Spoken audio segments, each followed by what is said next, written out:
Brigade Abdourahmane Tchani, président du Conseil national pour la sauvegarde de la patrie, chef de l'État du Niger, empêché de s'exprimer à la tribune de la présente Assemblée générale.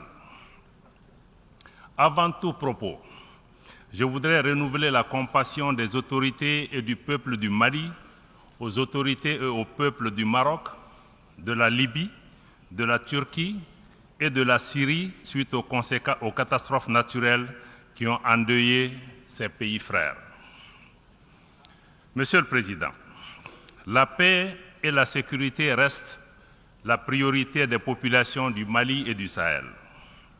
Après plus d'une décennie de violence aux conséquences particulièrement dévastatrices, pourtant, cette région était connue comme un havre de paix, de cohésion sociale et de vivre ensemble entre les communautés qui la composent. Pour sa part, le Mali a décidé de changer de paradigme et de prendre son destin en main. Ainsi, au plan sécuritaire, le Mali a accordé la priorité au renforcement des capacités des forces de défense et de sécurité maliennes afin de leur permettre de s'acquitter de leur mission régalienne de défense du territoire national et de protection des populations et des biens. Aujourd'hui, le peuple malien a repris confiance en son outil de défense. Aujourd'hui, les populations du Mali sont encouragées par les résultats engrangés dans la lutte contre les groupes armés terroristes et leurs sponsors étatiques étrangers. Le Mali dénonce à nouveau et avec force les ingérences de certaines puissances qui continuent de faciliter les activités criminelles des groupes armés terroristes au Mali et au Sahel. Il y a lieu de rappeler que le 15 août 2022, le gouvernement du Mali avait alerté le Conseil de sécurité des Nations Unies sur les actes d'hostilité et d'agression de la France. Au lieu de cesser ces agissements, ce pays membre permanent du Conseil de sécurité des Nations Unies continue en toute impunité ces manœuvres de déstabilisation du Mali et du Sahel, comme en témoigne la récente libération des terroristes dans la zone des 3 frontières du Burkina Faso, du Mali et du Niger, en dehors de tout cadre judiciaire et à l'insu des États concernés, pour perpétrer plus d'actions terroristes contre nos populations civiles et nos forces de défense et de sécurité. Les actes hostiles de la France s'illustrent également par ses interventions intempestives et illégales pour retarder, voire empêcher le traitement de nos demandes de financement dans plusieurs institutions financières sous-régionales, régionales et même internationales. Dans le même ordre d'idées, il est regrettable que le même pays, la France, tente et même parfois parvienne malheureusement à instrumentaliser des organisations régionales africaines opposant des pays frères les uns aux autres uniquement pour ses intérêts géopolitiques dans une démarche néocoloniale et paternaliste.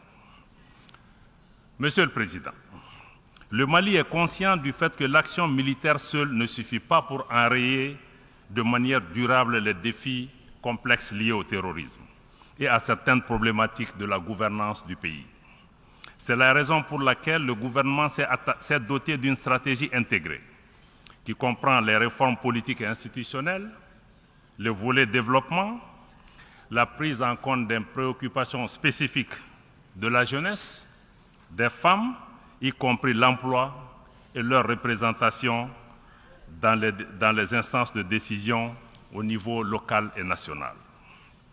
Pour créer les conditions permettant de réaliser les aspirations profondes des populations maliennes au changement, le gouvernement s'est engagé dans la mise en œuvre de réformes politiques et institutionnelles nécessaires à la refondation de l'État. Participe de cette dynamique l'organisation réussie le 18 juin 2023 du référendum sur la nouvelle constitution du Mali, adoptée à plus de 96%. Sa promulgation par le chef de l'État le 22 juillet 2023 consacre l'avènement de la 4e République du Mali. En passant ce cap, le gouvernement donne le gage d'une volonté réelle pour le retour à un ordre constitutionnel apaisé et sécurisé, y compris l'organisation dans les tout prochains mois des élections générales. Monsieur le Président, après 10 ans de présence dans mon pays, la réponse internationale aux défis sécuritaires du Mali n'a pas été à la hauteur des menaces. Les attentes des populations maliennes, maintes fois exprimées par les autorités, ont ainsi été souvent ignorées. La mission des Nations Unies au Mali, MINUSMA, n'a pas été en mesure d'aider le Mali à rétablir son autorité sur l'ensemble de son territoire, en dépit cependant des moyens importants investis en elle ces 10 dernières années. Durant sa présence sur le territoire national, la situation sécuritaire, malheureusement, n'a fait que se dégrader. L'insécurité qui était cantonnée dans les régions du nord du Mali au moment du déploiement de la mission des Nations Unies en 2013 a atteint les régions du centre et du sud. Cette propagation de l'insécurité est fort heureusement en cours de fléchissement grâce au succès indéniable remporté sur le terrain par les forces armées maliennes, malgré les défis inhérents à ce type d'opération. En dépit des difficultés rencontrées par la MINUSMA, dues à l'inadaptation de la mission au contexte sécuritaire, à savoir le maintien de la paix dans un environnement où il n'y a pas de paix à maintenir, le gouvernement du Mali s'était accommodé cependant de la présence passive de la mission. Cependant, il était devenu inacceptable pour le gouvernement du Mali de laisser la MINUSMA continuer à devenir partie du problème, en aggravant les tensions entre nos communautés à travers l'instrumentalisation de la question des droits de l'homme à des fins politiques et servant ainsi des agendas extérieurs de pays hostiles au Mali. C'est ainsi qu'après une évaluation exhaustive, le gouvernement du Mali a demandé en juin 2023 le retrait sans délai de la MINUSMA et nous sommes heureux que le Conseil de sécurité des Nations Unies ait accédé à notre requête.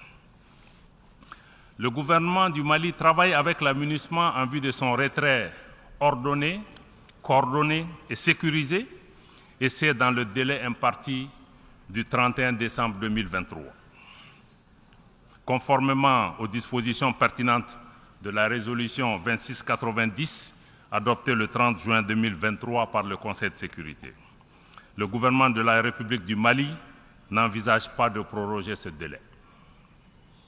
Le gouvernement rassure les populations maliennes et la communauté internationale que toutes les dispositions sont prises pour assurer la continuité des services de l'État après le départ de la MINUSMA. La première phase du processus de retrait s'est achevée et la seconde phase est déjà engagée. Certes, la MINUSMA n'a pas été capable de remplir son mandat, mais le gouvernement et le peuple malien restent reconnaissants pour les efforts et les sacrifices consentis durant les 10 dernières années au Mali.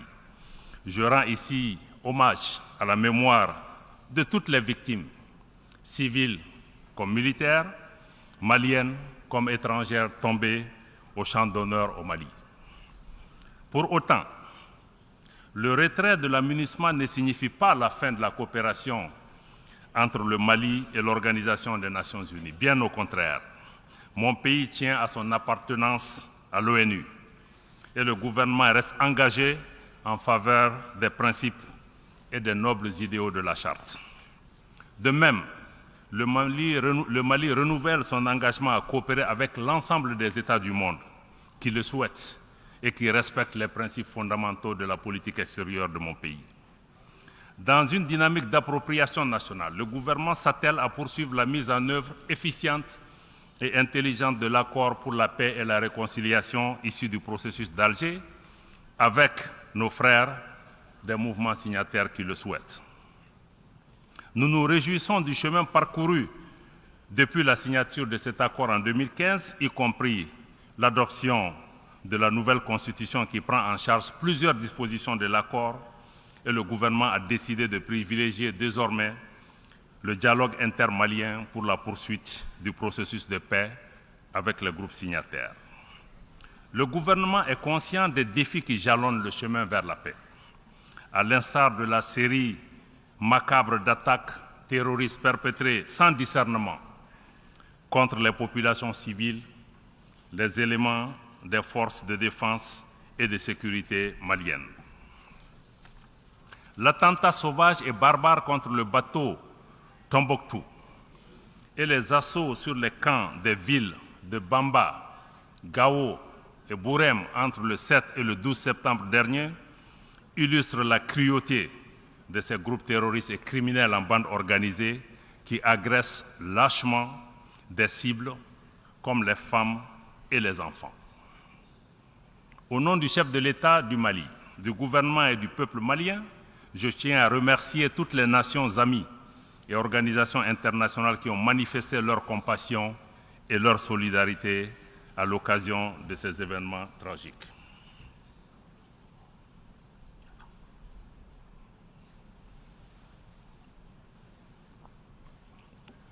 Toutefois, il est regrettable que même face à ces événements aussi tragiques, et au moment où le thème de notre session nous engage à plus de solidarité, donc il est regrettable que le Conseil de sécurité des Nations Unies ne soit pas parvenu au minimum de consensus pour à tout le moins dénoncer ces actes barbares. Malgré ces difficultés, ou mieux, en raison de ces difficultés, le gouvernement de la République du Mali est plus que jamais déterminé à exercer sa souveraineté, asseoir son autorité, toute son autorité sur l'ensemble du territoire national. Aux attaques obscurantistes, l'offensive des forces de défense et de sécurité se poursuivra et la riposte sera immédiate et ferme. C'était le cas récemment à Bourem où nos vaillants soldats ont repoussé une attaque de ces bandes criminelles et obscurantistes en leur infligeant des pertes substantielles. Concours de cette dynamique du renforcement de la présence et de l'autorité de l'État, l'engagement de l'État à occuper toutes les emprises libérées ou à libérer par la MINUSMA. Contrairement à certaines allégations, l'occupation de ces emprises, qui est en tout point conforme au texte des Nations Unies, ne constitue en aucune façon un acte de belligérance de l'État malien vis-à-vis des mouvements signataires. Au contraire, nous continuons de tendre la main à nos frères des mouvements signataires pour une paix durable et un développement harmonieux au profit de nos populations. À cet effet, nous appelons les groupes armés à se démarquer et cesser les collisions constatées avec les groupes armés terroristes lors des dernières attaques, et ce, conformément à l'accord pour la paix, mais aussi aux différentes résolutions pertinentes du Conseil de sécurité des Nations Unies. Dans le contexte géopolitique actuel, le Mali ne souhaite pas devenir un théâtre de confrontation ou de compétition entre les intérêts géopolitiques de puissances étrangères. Et nous restons disposés à coopérer avec tous les partenaires respectueux de notre souveraineté, de nos choix de partenariat et également des intérêts des Maliens. Monsieur le Président, sur la situation régionale et internationale, le Mali reste attentif au développement en cours en Afrique et dans le reste du monde.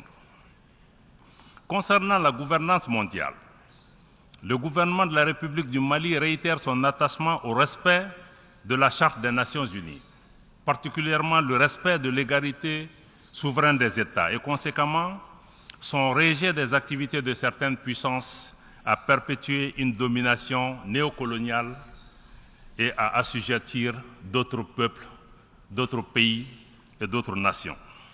Le Mali est attentif aux évolutions institutionnelles et déplore que l'appréciation des changements de régime intervenus récemment dans certains pays africains soit fonction de la proximité des nouveaux dirigeants avec certaines puissances, ou tout simplement des intérêts géopolitiques en ignorant totalement les aspirations des populations des pays concernés.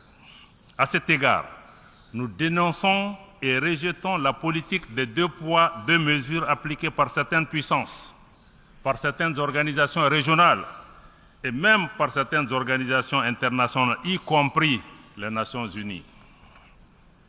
Cette incohérence et cette instrumentalisation ne font que décrédibiliser nos organisations aux yeux des populations et de l'opinion publique, érodant ainsi leur confiance en ces institutions qui sont désormais perçues comme détournées de leur vocation première.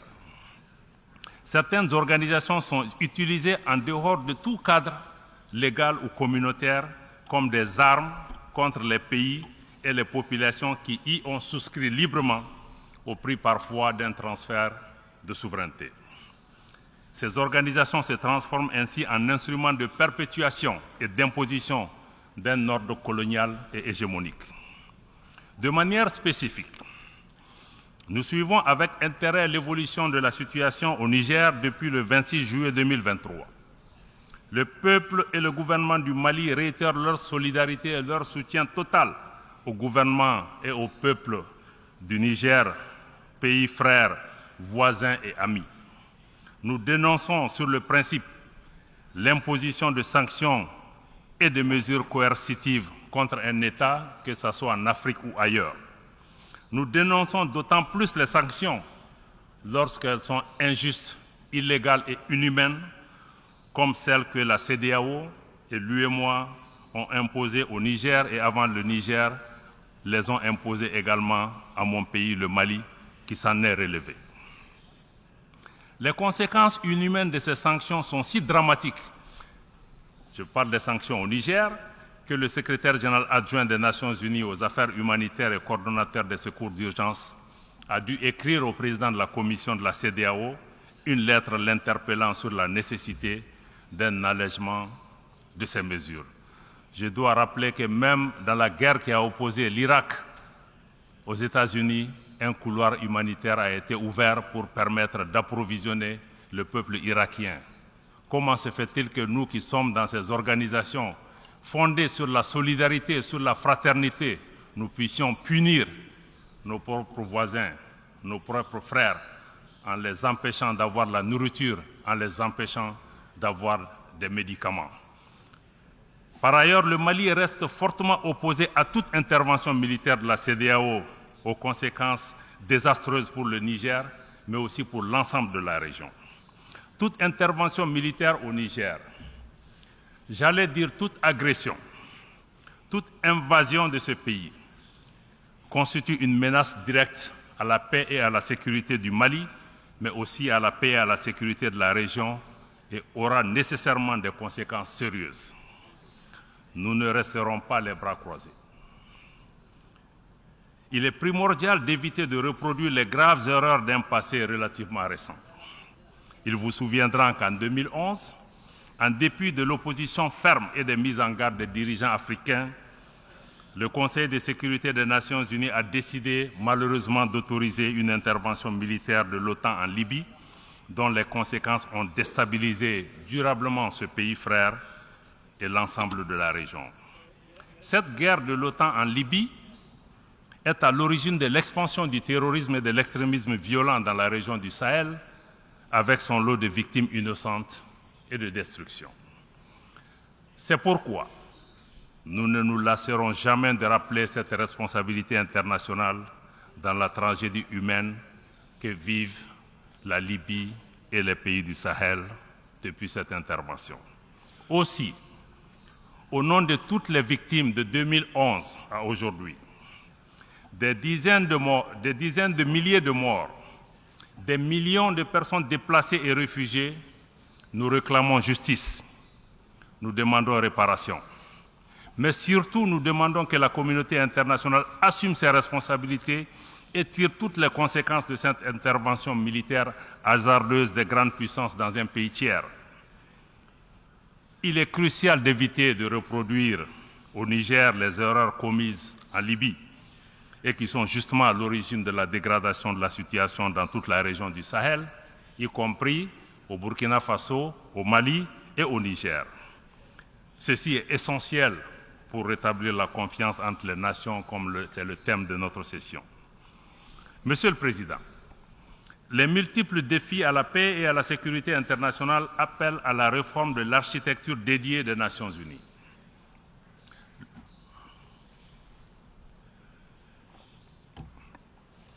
Le Mali réitère son soutien à la demande légitime du continent africain en faveur de la réforme du Conseil de sécurité afin de le rendre plus représentatif des réalités de notre temps. Dans la même veine, le Mali continuera de plaider pour la réforme de la gouvernance économique, financière et politique mondiale afin de créer les conditions optimales et justes de la participation de nos pays aux institutions multilatérales.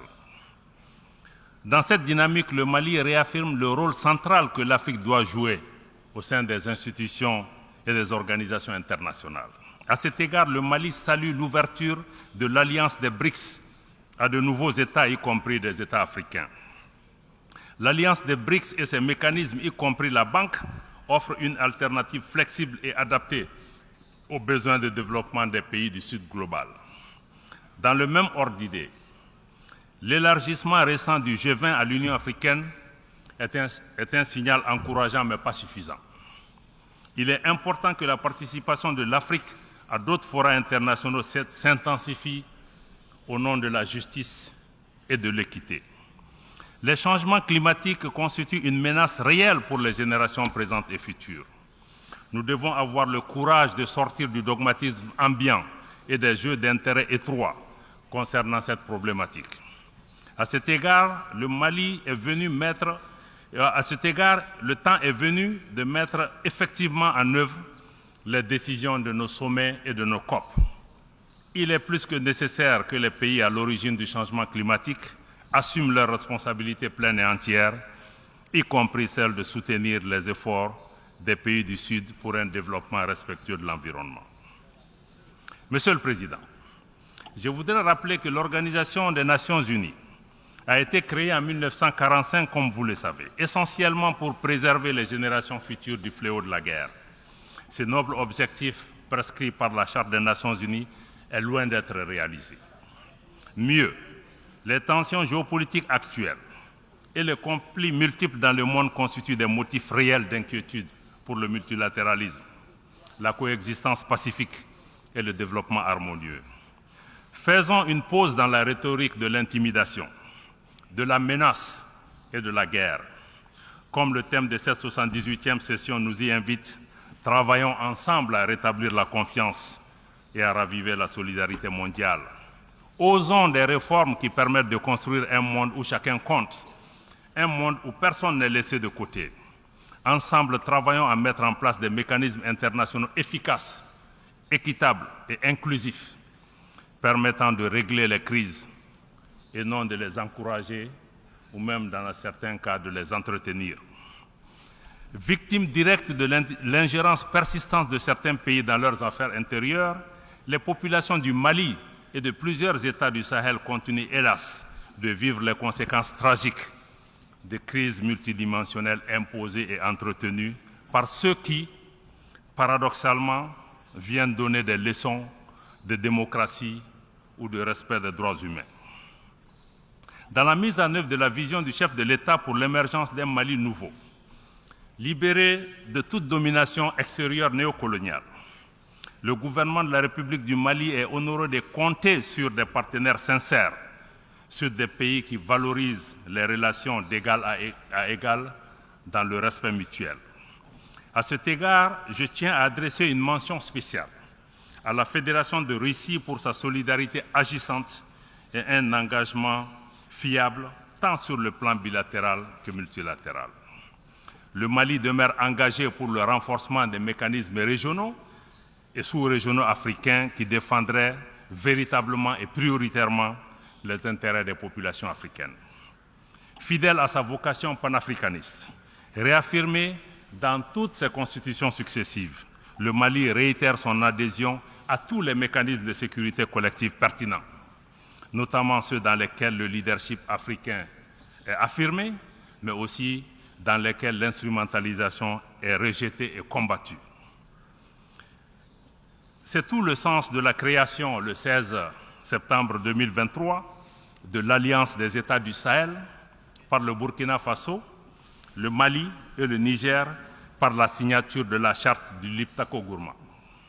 Cette organisation vise à établir une architecture de défense collective et d'assistance mutuelle dans le but de lutter contre toute forme d'agression, toute forme de terrorisme et de criminalité transnationale organisée dans l'espace de l'Alliance. Cette nouvelle organisation ambitionne également de fédérer les efforts des 3 pays dans les domaines socio-économiques et monétaires, mais aussi de renforcer sur de nouvelles bases l'intégration régionale, cette fois-ci une intégration des peuples fondée sur la solidarité, le respect de la dignité, de l'identité de nos peuples et de nos pays, l'affirmation de notre souveraineté sur nos terres et sur nos ressources, mais aussi notre souveraineté sur nos organisations, le financement de nos activités par nos ressources propres, ainsi que le rejet des ingérences extérieures, des politiques hégémoniques de domination néocoloniale ou d'assujettissement. Outre les mécanismes à vocation sécuritaire, le Mali souscrit pleinement aux initiatives africaines qui œuvrent à la promotion et au renforcement des liens de fraternité et de solidarité, à l'instar de l'Alliance politique africaine initiée par la République sœur du Togo et qui aspire à une Afrique indépendante, politiquement forte, décomplexée, non alignée et capable de participer d'égal à égal en tant qu'actrice à la gouvernance mondiale. Monsieur le Président, Excellences, Mesdames et Messieurs, pour terminer, je voudrais faire observer que les multiples défis à la paix, à la sécurité et au développement imposent un cadre multilatéral refondé, adapté et inclusif. Nous ne devons plus continuer à faire la même chose avec les mêmes mécanismes, les mêmes institutions inadaptées et espérer des résultats différents. Pour sa part, le Mali reste attaché à un multilatéralisme où chaque nation compte. Un multilatéralisme solidaire, porteuse de solutions ambitieuses aux défis complexes de notre temps, particulièrement au Sahel. Un multilatéralisme ouvert, prenant en charge les aspirations profondes de nos populations au changement, à la dignité, au respect, à l'égalité souveraine des États, à l'équité, à la justice, au développement, à la sécurité et enfin à la paix. Je vous remercie de votre aimable attention. I thank the Minister of Foreign Affairs and International Cooperation of Mali.